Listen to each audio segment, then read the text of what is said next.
बिस्मिल्लाहिर्रहमानिर्रहीम।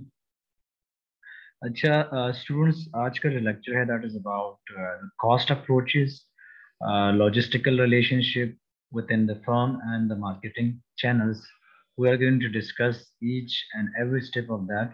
लेकिन इससे पहले आप लोग जो फिफ्थ लेक्चर में पढ़ चुके हैं कि जो हम उसमें इकोनॉमिक इम्पैक्ट हमने पढ़ा था लॉजिस्टिक का, फिर टेक्नोलॉजी के हवाले से हमने पढ़ लिया था, फिर उसमें जो हमारे पास और भी कुछ मार्केटिंग के हवाले से मैंने डिस्कस किया था, और ये भी बताया था कि ग्लोबलाइजेशन ऑफ ट्रेड क्या है, उसके हवाले से मैंने आप लोगों को बताया था. खादीन अमख के मंगा डिस्कशन करे हो द लॉजिस्टिक चिकम ओवरव्यू दा आई कि भी हम डिफरेंट यूटिलिटीज हम वो ला कि चिदे मंगा द लॉजिस्टिक इकोनॉमिक इम्पैक्ट हम दी और कि दा रेगुलेशन या द कंज्यूमर बिहेवियर से दा हम के उकतनो dia kida retailing बारे के में खबर करो, omni channel retailing चिकम ये वही बारे के में डिस्कशन करो ना चिकम मौजूदा आगा द कास्ट अप्रोचेस बारे के दा लॉजिस्टिक रिलेशनशिप संग जुड़ी और फर्म के संग जुड़ी और बाहर बस में जुड़ी कि इनबाउंड और आउटबाउंड संग दी देखिए वे मार्केटिंग चैनल्स कम हुई अब अपन डिस्कस करो, ठीक है. अच्छा, आज आते हैं आप थोड़ा सा डिस्कस करते हैं cost approaches. What do you mean by cost approaches to supply chain? क्योंकि हमें पता है कि कंपनी अपने आप को कैसे रिकॉग्नाइज करे, मतलब उसका जो अपना इंटरडिपेंडेंस है, जो उसकी फंक्शनल एरियाज हैं, उसके फंक्शनल एरियाज क्या हो सकती है लॉजिस्टिक की. मतलब आप कैसे मार्केटिंग करते हैं, कैसे प्रोडक्शन करते हैं, फाइनेंस कैसे करते हैं, इन्हीं लॉजिस्टिक का मतलब आपके जितने भी आइटम्स हैं, क्योंकि आप प्रोडक्शन लॉजिस्टिक का मतलब ये है कि आप किस तरह एक चीज को जहां पर वेयर हाउस में रखते हैं, फिर उसको कहाँ से कहाँ तक ले जाते हैं, सप्लाई चेन मैनेजमेंट का टोटल प्रोसेस ही पे बेस्ड है. लेकिन इसमें हमने ये भी देखना है कि हमारे कुछ एरियाज हैं, मतलब आपके कंपनीज के गोल्स के साथ आया ये कंपैटिबल है कि नहीं. लेकिन आपको ये भी समझना है कि प्रोडक्शन लॉजिस्टिक, फिर फाइनेंस लॉजिस्टिक या फाइनेंशियल लॉजिस्टिक या मार्केटिंग का जो लॉजिस्टिक है, वो थोड़ा सा आप कह सकते हैं कि लॉजिस्टिक एक जैसा नहीं है, और आप एक गोल में उसको फिट नहीं कर सकते. एक गोल में क्यों फिट नहीं कर सकते? क्योंकि उसका जो तरीका है या कॉस्ट मिनिमाइजेशन है वो डिफरेंट होगा.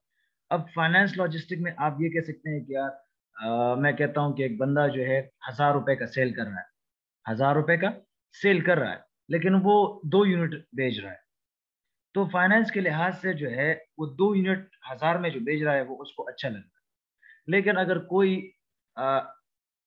16 या 15 यूनिट्स या 20 यूनिट्स 1,000 रुपए में बेच रहा है, तो लॉजिस्टिक के हवाले से फिर वो सही है. मतलब लॉजिस्टिक कह रहा है कि यार ये हमारे लिए सही, क्योंकि 15 यूनिट्स हमसे गए तो ये हमारे लिए बड़ी अच्छी बात है. लेकिन इन कंपैरिजन टू फाइनेंस वो कहते हैं कि 2 यूनिट से हमें ज्यादा पैसे आए हैं, इन कंपैरिजन टू 15 यूनिट्स या 20 यूनिट्स उससे हमें भी 1,000 आए हैं. तो इससे बेहतर ये है कि हमारे लिए ये दो वाला अच्छा है, फाइनेंस वाला ये अप्रोच कहता है. वेयर जब आप लॉजिस्टिक वालों की बात करें तो वो कहते हैं कि जो 15 यूनिट्स हमसे गए हैं तो ये बेहतर हमारा तरीका है. तो इन लोगों का जो है गोल और ऑब्जेक्टिव वेरी करता है, मतलब एक जैसा नहीं है, ठीक है. तो उसमें फिर आते हैं, हमारा एक सेकंड इम्प्लीकेशन भी है जिसमें हम स्टॉक कीपिंग यूनिट्स के बारे में हम डिस्कशन करते हैं. और इसका मतलब क्या है, ये मतलब सर स्टॉक कीपिंग जो मतलब है चित्त द पैकेज साइज हो अदागे लाइन आइटम्स हो रही ता पता चला डिफरेंट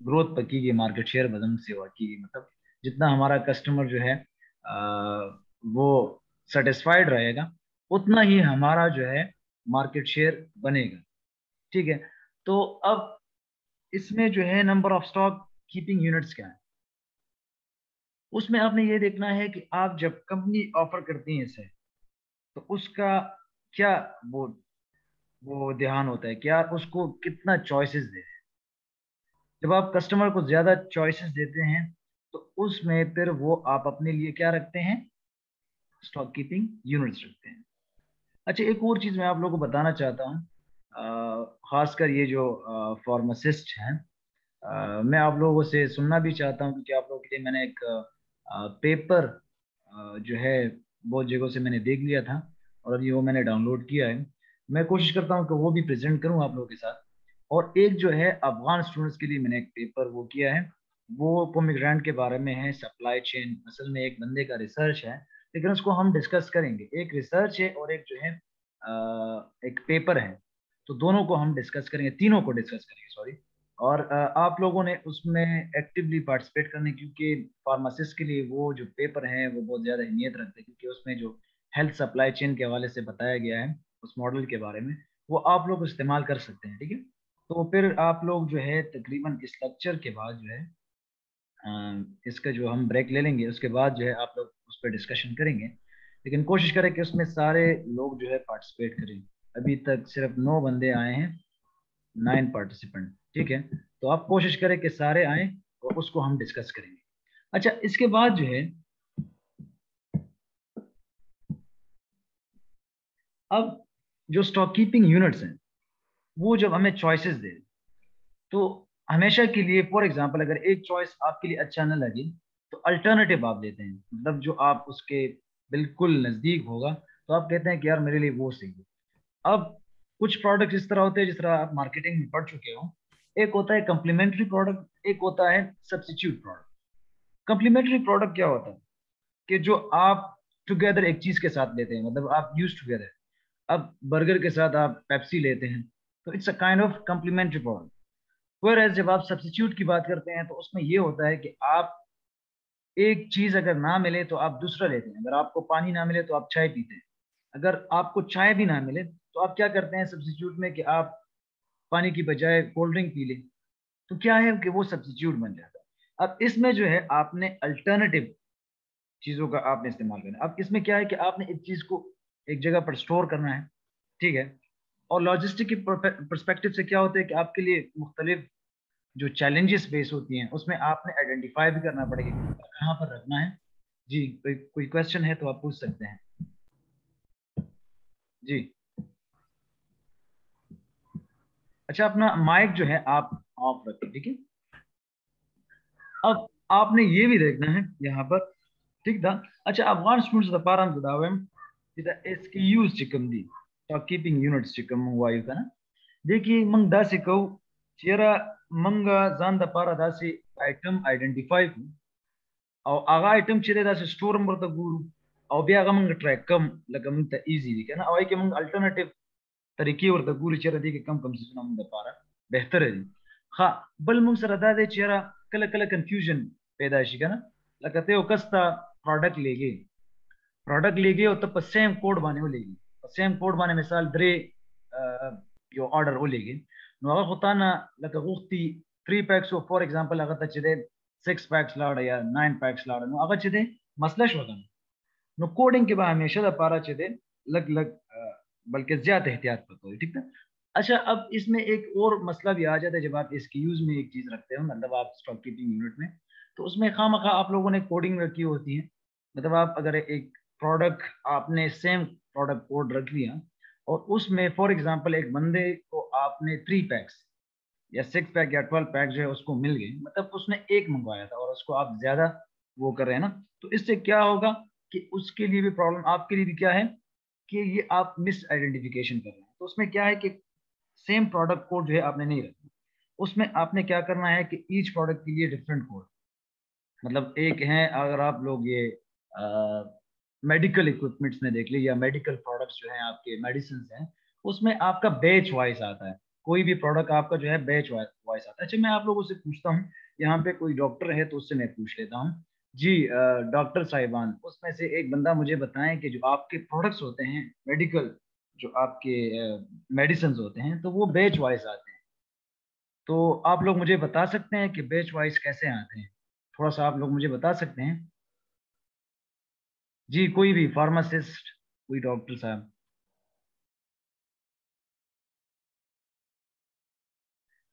ओके, मैं बता दूंगा कि जो बैच वाइज आते हैं, उसमें आपको क्लियरली पता चल जाता है कि ये जो प्रोडक्ट है ये कौन सी ईयर में आए हैं। अच्छा, उसमें ये भी आपको पता होना चाहिए कि जो आपके प्रोडक्ट आते हैं एक्सपायरी डेट के साथ भी आते हैं, और बैच वाइज उसमें फिर प्राइसिंग का भी एक इशू है कि एक बैच में एक प्राइस होता है, दूसरे बैच में दूसरा प्राइस, मतलब उसमें फिर वेरिएशन आती हैं। तो सेम प्रोडक्ट कोड अगर आप रखोगे तो उसमें यह होगा कि आपके जो प्रोडक्ट्स हैं वो आपको पता नहीं चलेगा। उसमें से हो सकता है कि आप लोगों को कोई इमिटेट कर लें, मतलब कोई कॉपी कर लें। तो इसीलिए आप क्या करते हैं, उसमें आप बैच वाइज जो है चीज लाते हैं, ताकि वो जो है कोई गलत इस्तेमाल ना करें। मतलब आपके जो इमिटेटर्स हैं, जो आपसे कॉपी करते हैं, जो लोकल प्रोड्यूसर होते हैं, तो फिर वो कॉपी करते हैं। और खासकर ये जो फार्मेसी बिजनेस में है, तो उसमें इस तरह के जो है लोग आ जाते हैं कि वो उस प्रोडक्ट को कॉपी करते हैं, तो वो फिर बाद में उसी का इस्तेमाल करें। इसलिए ये बैच नंबर जो है ये बहुत ज्यादा जरूरी है। उसमें जो है सेम प्रोडक्ट कोड नहीं रखना चाहिए, उसको थोड़ा सा चेंज रखना चाहिए।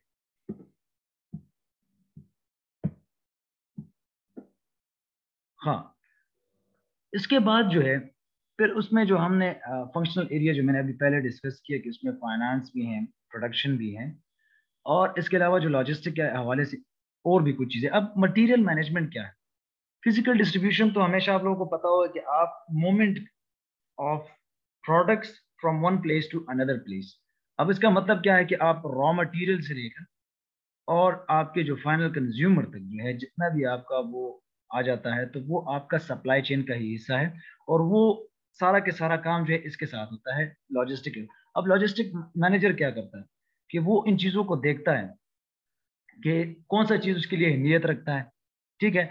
अब बिजनेस लॉजिस्टिक में हम मटीरियल्स मैनेज, जिसमें हम मोमेंट ऑफ व्हाट, अब उसमें जो आप स्टोरेज रखते हैं, स्टोरेज असल में लॉजिस्टिक का काम यही है कि आप अ, किसी चीज को वेयर हाउस में एक जगह पर रख लें, उसकी प्रॉपर पैकेजिंग कर लें, और वो जो है फिर आप उस जगह से फिर आप मूवमेंट करेंगे, लॉजिस्टिक यूनिट से आप फिर मूवमेंट करेंगे। Moment into the storage of materials in a firm. And physical distribution का क्या मतलब है? Storage of finished products and movement to the customer. अब मटेरियल मैनेजमेंट में आप क्या करते हैं कि स्टोरेज ऑफ मटेरियल्स, मतलब आप स्टोरेज करते हैं, चीज आ जाती है तो मटेरियल मैनेजमेंट में आप क्या करते हैं, उसको रख लेते हैं। लेकिन फिजिकल डिस्ट्रीब्यूशन में आप क्या करते हैं कि उसी वो जो आपके पास जो फिनिश गुड्स हैं, जो आपके फिनिश प्रोडक्ट्स हैं, तो उसको आप कस्टमर तक ले जाने के लिए क्या करते हैं, यही प्रोसेस का मतलब, फिजिकल डिस्ट्रीब्यूशन का मतलब यही है कि आप उसको फिनिश गुड्स को ले लेते हैं और उसको कस्टमर तक पहुंचाते हैं। तो ये असल में आप इसको मार्केटिंग चैनल भी कहते हैं। फिजिकल डिस्ट्रीब्यूशन क्या है? This is your marketing channel as well, क्योंकि आपके लिए अब इसमें जो है कुछ और चीजें भी हैं जो मैं आपको बता दूंगा। फाइनेंशियल इंटरमीडिएट, जिसमें आपके बैंक्स, इंश्योरेंस कंपनीज और जितने भी आपके रेलेवेंट हैं, जिसमें आप डिस्ट्रीब्यूटर भी हो गया, जिसमें आपके ट्रांसपोर्ट वाले भी हो गए, उसको भी हम डिस्कस करेंगे। लेकिन अब फिजिकल डिस्ट्रीब्यूशन का मतलब क्या है कि आपने क्या करना है कि जितने भी आपके स्टोरेज ऑफ फिनिश गुड हैं उसको आप कस्टमर तक ले जाओ। ये फिजिकल डिस्ट्रीब्यूशन का कॉन्सेप्ट है। अब इंट्रा फंक्शनल लॉजिस्टिक क्या करता है कि इन चीजों को कोऑर्डिनेट करता है। इंट्रा फंक्शनल लॉजिस्टिक क्या करता है? इन चीजों को कोऑर्डिनेट करता है, मटेरियल मैनेजमेंट और फिजिकल डिस्ट्रीब्यूशन, ताकि उसमें आपकी कॉस्ट एफिशिएंसी आ जाए, ताकि वो कस्टमर को भी सपोर्ट करें, उसका ऑब्जेक्टिव भी फुलफिल हो जाए और ऑर्गेनाइजेशन को भी सपोर्ट करें। अब इनका जो इंट्रा फंक्शनल लॉजिस्टिक, इसमें जो है मैंने एक टेबल दिया है, उसमें हम डिस्कस करेंगे कि इंट्रा फंक्शनल लॉजिस्टिक किस तरह काम करता है, और उसमें जो है आप कैसे एक जगह से दूसरी जगह पर जो है चीजों को कोऑर्डिनेट करते हैं, उसको जो है बिजनेस लॉजिस्टिक को कैसे सपोर्ट करते हैं। ठीक है। अब यहाँ पे आते हैं, थोड़ा सा इसको देख लेते हैं। अब आप देख लें, ये जो एरिया है ये मटीरियल्स मैनेजमेंट का है। ये जो इस साइड वाला है ये मटीरियल्स मैनेजमेंट का है। ये वाला फिजिकल डिस्ट्रीब्यूशन का है। फिजिकल डिस्ट्रीब्यूशन मतलब आपका प्रोडक्ट रेडी है और आपने किसी तरह कस्टमर तक पहुंचाना है। ये जो लास्ट वन है दैट इज अबाउट कस्टमर, कि आपने क्या करना है, कस्टमर तक ये पहुंचाना है। ठीक है। अब कस्टमर तक कैसे आप पहुंचाओगे? रॉ मटेरियल्स जो आपके पार्ट से, फैब्रिकेशन पार्ट से जितने भी हैं, आपने यहाँ पे प्रोसेस किए और आपने वो चीज़ बना लिया। कोई भी प्रोडक्ट है, मेडिकल प्रोडक्ट है, मतलब आपके लिए FMCG प्रोडक्ट है, मतलब फास्ट मूविंग कंज्यूमर प्रोडक्ट्स जो मैं डिस्कस कर चुका हूँ, ये चीज़ें हैं। तो आपने मटेरियल मैनेजमेंट में क्या करना है, वो आपने यहाँ पे इसको रख लिया। ठीक है। अब आप इसके बाद क्या करेंगे, फिजिकल डिस्ट्रीब्यूशन में क्या करेंगे, वो फैक्ट्री में आ गया वो चीज़। तो ये सारा काम जो है मटेरियल मैनेजमेंट का फैक्ट्री में जब आ जाता है, तो मतलब वो फिनिश गुड इन्वेंट्री है ना। जब फैक्ट्री में आ जाता है तो फिनिश गुड इन्वेंट्री यहाँ पे बन जाती है। तो फिनिश गुड इन्वेंट्री के बाद क्या होगा, distribution, to warehouses and wholesalers. तो होलसेलर के पास वो जब जाता है तो वो रिटेलर के पास जाता है, तो रिटेलर के बाद क्या होता है, फिर कस्टमर के पास आता है। अब इसमें जो है आपके इनबाउंड और आउटबाउंड मूवमेंट क्या है। इनबाउंड तो आपका ये है कि आप जो प्रोडक्ट क्रिएट करते हैं, प्रोडक्ट के लिए रॉ मटेरियल, ये सारी चीज जो है आपके इनबाउंड है। आउटबाउंड आपके क्या है कि ये सारा बिजनेस लॉजिस्टिक है। आपका आउटबाउंड क्या होगा कि आपके जितना भी डिस्ट्रीब्यूशन है, रिटेलर है कस्टमर के साथ, ये सारा आउटबाउंड है, क्योंकि उसमें आपका डायरेक्ट, आप कह सकते हैं कि डायरेक्ट इस तरह इफेक्ट नहीं है। अब वो जब आपसे एक चीज लेते हैं तो उसके बाद वो रिस्पॉन्ड करेंगे ना। कस्टमर तब रिस्पॉन्ड करता है जब वो चीज इस्तेमाल करता है, वो तब तक रिस्पॉन्ड नहीं करता, न वो जो है उस पर कोई रिव्यू देता है जब तक वो उस प्रोडक्ट को इस्तेमाल ना करे। तो रिटेलर भी इतना ज्यादा आपको रिव्यू नहीं दे सकता, इतना ज्यादा जो है आपको फीडबैक नहीं दे सकता जब तक वो कंज्यूमर उसको इस्तेमाल ना करे। तो फिर उसके बाद जो है फिर आपका एक फीडबैक भी जाता है, जिसमें आप जो है कस्टमर का रिव्यू, जो कमेंट्स होते हैं, खासकर जो आपके ऑनलाइन बिजनेस हैं उसमें, फिर कमेंट सेक्शन। कभी कभी आप लोग देख चुके हो, मैं पहले भी पढ़ा चुका हूँ आप लोगों को, कि ये जो स्कैम प्रोडक्ट्स हैं ये खासकर उसका रिव्यू बिल्कुल खराब होता है, लोग उसको फिर दोबारा नहीं लेते हैं, ना वो जो है उसको दोबारा खरीदते हैं। वजह ये होती है कि वो जो प्रोडक्ट्स हैं, जब स्कैम प्रोडक्ट आपको दे, मतलब कोई गलत प्रोडक्ट आपको दे देता है, तो उसका क्या होता है कि आपको ये फायदा जो है आपको जब नहीं हो जाता तो आप क्या करते हैं, उस पर गलत फीडबैक देते हैं। मेरे साथ भी इस तरह हुआ है कि मैंने पैंट जो है परचेज किए थे एक ऑनलाइन, मतलब फेसबुक पे एक पेज था, मैंने कहा कि बस आ जाओ ले लेते हैं, लेकिन बाद में जब वो रिसीव हुआ तो वो मेरे ख्याल में कोई कबाड़ आइटम्स थे, तो 250 रुपये वैसे ही खराब हुए। पैक ऑफ 4 था, मैं समझा कि ये सही होगा, लेकिन वो गलत था।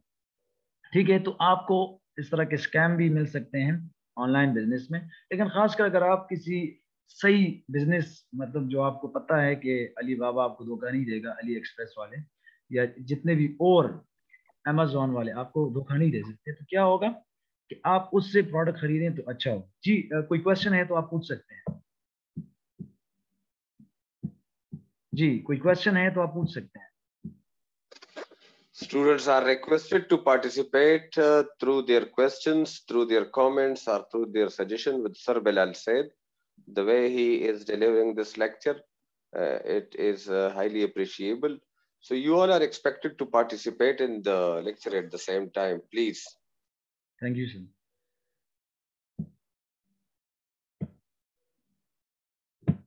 अच्छा, we have discussed that. Now we are going to discuss the materials management, जो अभी हमने पहले डिस्कस किया, इसको थोड़ा सा और भी हम डिस्कस करते हैं। अब मटेरियल मैनेजमेंट या फिजिकल डिस्ट्रीब्यूशन जो है, इसको जब हम कोऑर्डिनेटेड एफर्ट्स मतलब करते हैं कि इसको हमने ले लिया, अब उसमें हमने क्या करना है कि अब तो आपको पता होगा कि उसमें हमने एफिशिएंसी कैसे डालनी है। एफिशिएंसी कैसे डालनी है कि आपको एक ही चीज को 2 जगहों पर या 3 जगहों पर कैसे इस्तेमाल करना है। ठीक है, अब उसमें आपके लॉजिस्टिक मैनेजर के पास वो क्वालिटी होनी चाहिए कि वो किस तरह इसको मैनेज कर सकता है।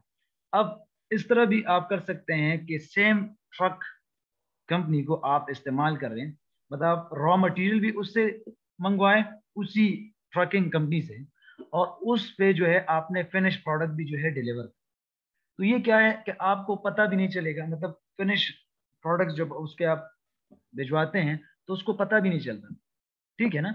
तो ये क्या होता है कि आप जो डिलीवरी करते हैं जिस मटेरियल की, तो ठीक है, आपने प्रोडक्शन भी कर लिया और आपने उसी बंदे से, जो ट्रकिंग कंपनी है, तो मटेरियल मैनेजमेंट की मैं बात कर रहा हूँ कि आप उसी से क्या कर रहे हो कि रॉ मटेरियल भी मंगवा रहे हो, लेकिन जब आपका फिनिश प्रोडक्ट बन जाता है तो आप उसी बंदे को वो चीज देते हो कि यार हमें ये होलसेलर तक, रिटेलर तक ये पहुंचाए।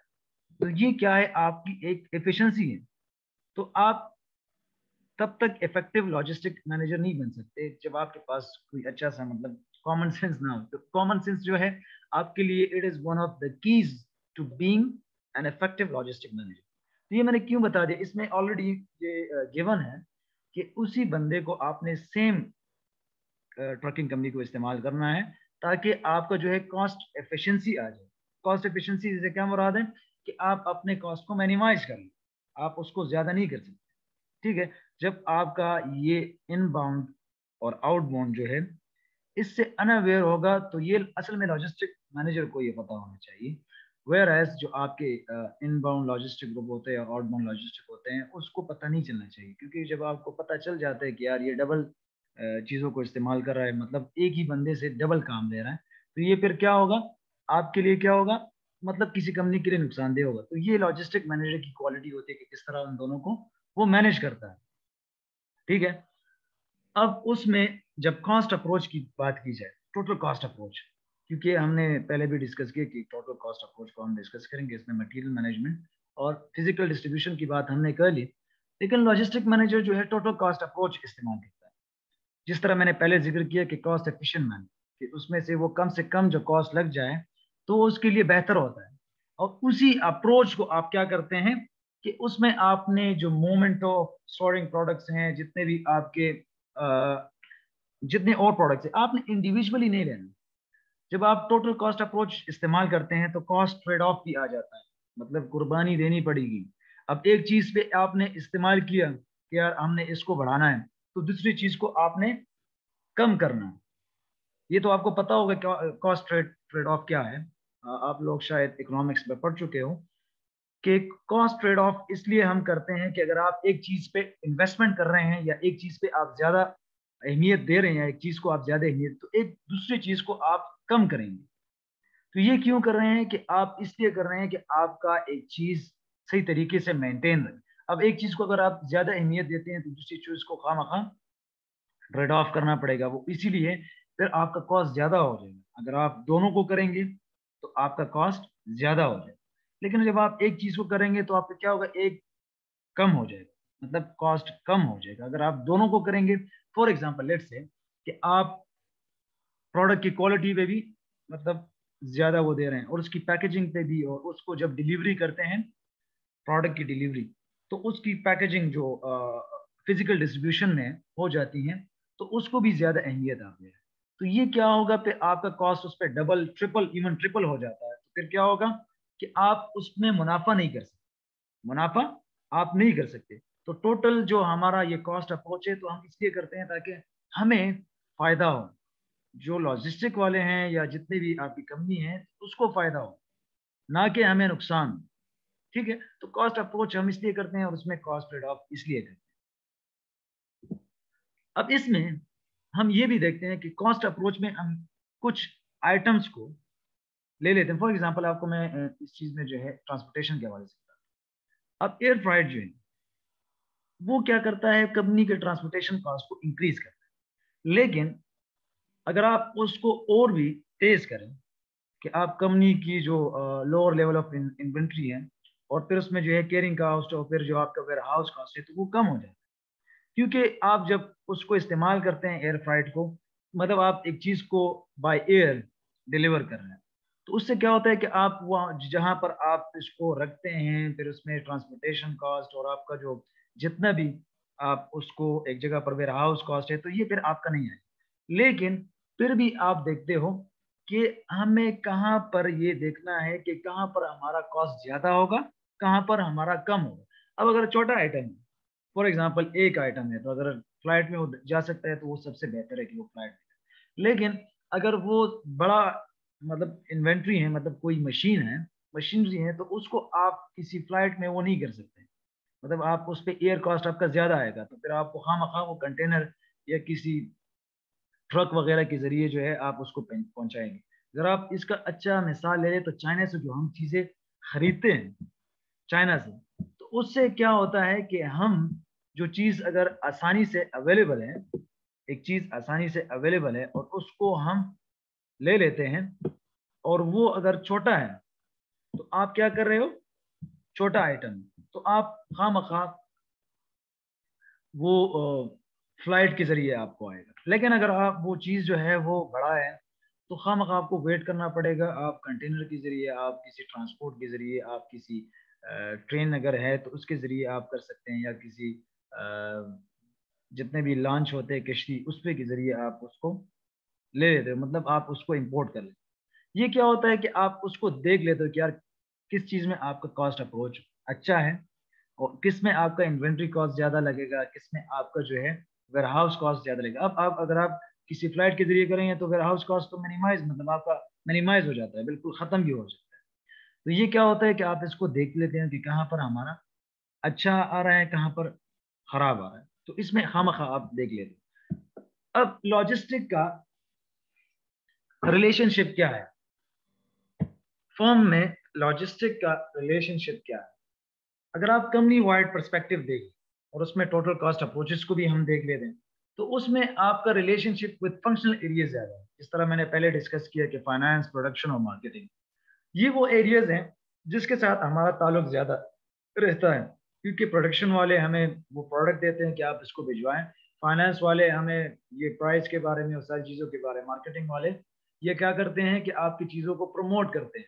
प्रमोट से क्या मुराद है कि यार एक चीज़ के बारे में आपको आगाही देते हैं कि यार ये प्रोडक्ट अवेलेबल, ठीक है। तो ये क्या है कि ये तीनों जो है ये लॉजिस्टिक के साथ बिल्कुल रिलेशनशिप में, ठीक है। और उसको समझने के लिए सबसे पहले हम फाइनेंस की तरफ, फाइनेंस ऑलमोस्ट अगर आप लोगों को पता है कि फाइनेंस जो है उसकी रिस्पॉन्सिबिलिटी ये है कि फंड्स की फंड कहाँ पर आपने लगाना है और कैसे उसको ऑपरेट करना है किसी भी डिपार्टमेंट।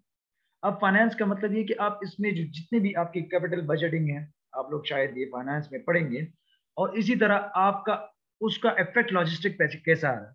अब उसमें जो आपकी एक्विजिशन ऑफ मटेरियल्स है, कैसे हैंडल करना है, कैसे पैकेजिंग करना है, कैसे आपने उसको श्रिंक रैप करना है मशीन को, और इसी तरह जो है आप इस सिचुएशन में आपकी फाइनेंस पर्सनल क्या है और उसको आप परचेजिंग कैसे करते हैं, लीजिंग क्या है, अब परचेज कैसे करना पड़ेगा, उसमें लीजिंग का कोई ऑप्शन है कि नहीं, कोई और रिलेवेंट इक्विपमेंट है कि नहीं। तो उसके लिए ये सारी चीजें कौन करता है, ये फाइनेंस स्टाफ है कि आप फंड्स कैसे लगाएंगे प्रोजेक्ट में, किस तरह डिपार्टमेंट में ऑपरेट करेंगे। और फाइनेंस का काम यही होता है कि आप कैपिटल बजटिंग कैसे करें, यार हमारा जो कंपनी का है काम है तो किस तरह हम करेंगे। तो उसमें लॉजिस्टिक की अहमियत दी आ जाती है, क्या लॉजिस्टिक कैसे उसको इफेक्ट होता है लॉजिस्टिक।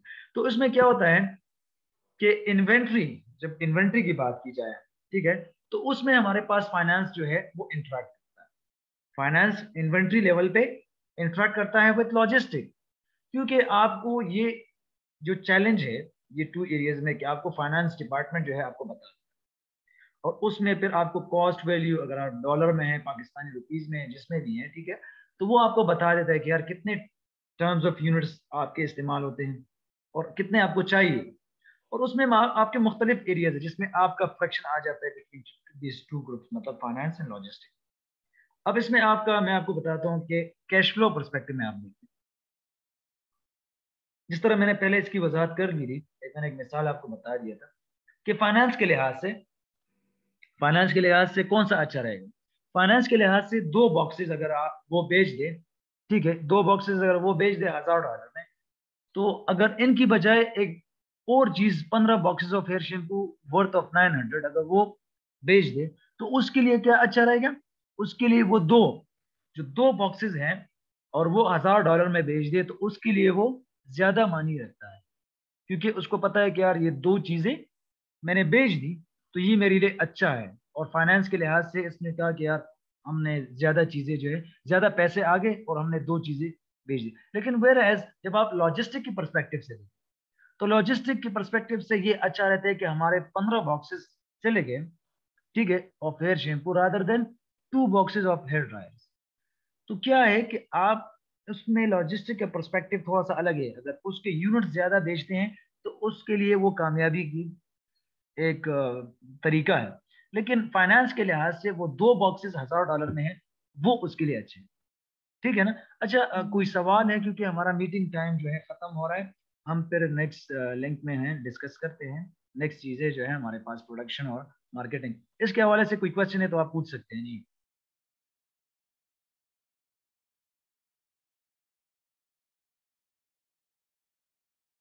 सर इसकी क्या लॉजिक है, ये लॉजिस्टिक्स में जो आप बता रहे हैं कि ये नंबर ऑफ आइटम्स कम भी बिके लेकिन ज्यादा बिके लेकिन पैसे कम भी हो, तो क्या इससे क्या फायदा है, लाइक व्हाट्स द डिफरेंस?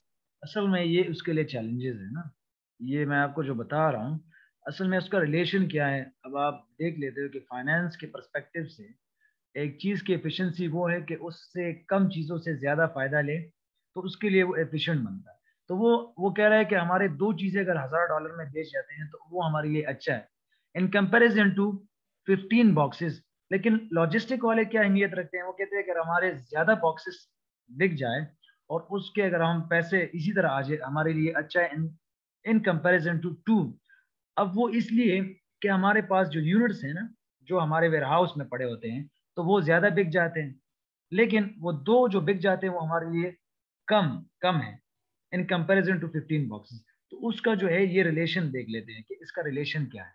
तो ये सिर्फ रिलेशन हम देख रहे हैं कि लॉजिस्टिक का थोड़ा सा पर्सपेक्टिव अलग है फाइनेंस के लिहाज में, क्योंकि फाइनेंस वाले सिर्फ ये देखते हैं कि पैसे ज्यादा आ गए और हमारे 2 यूनिट्स चले, लेकिन लॉजिस्टिक वाले कहते हैं कि हमारे 15 यूनिट्स चले गए तो ये हमारे लिए बेहतर। तो ये इन दोनों का जो है सिर्फ different ways of measuring inventory हम देख लेते हैं। ठीक है, सही, थैंक यू। ठीक है जी, कोई और क्वेश्चन? जी किसी और का क्वेश्चन है? अच्छा हम ब्रेक ले लेते हैं, फिर ब्रेक के बाद जो है मैं नया लिंक शेयर करूंगा और कोशिश करेंगे कि उसमें हम ये जो फार्मासिस्ट हैं डॉक्टर साहिबान, उसके साथ वो पेपर शेयर करें। मैंने ऑलरेडी कुछ पेपर शेयर किए हैं और इस हवाले से मैंने 2-3 और पेपर्स डाउनलोड किए हैं, जिसमें अफगानिस्तान के हवाले से हैं, ड्राई फ्रूट और फ्रेश फ्रूट के हवाले से मैंने सप्लाई चेन जो है उसका एक पेपर है और एक रिसर्च थीसिस है मैंने डाउनलोड की है, उस पर डिस्कशन करेंगे। और उसके जो हेल्थ सप्लाई चेन है उसके हवाले से मैंने एक पेपर डाउनलोड मैं अभी शेयर कर रहा हूँ ग्रुप में, आप लोग थोड़ा सा उसको देख लें, फिर हम उसको नए लिंक में जो है उसको डिस्कस करते हैं। ठीक है,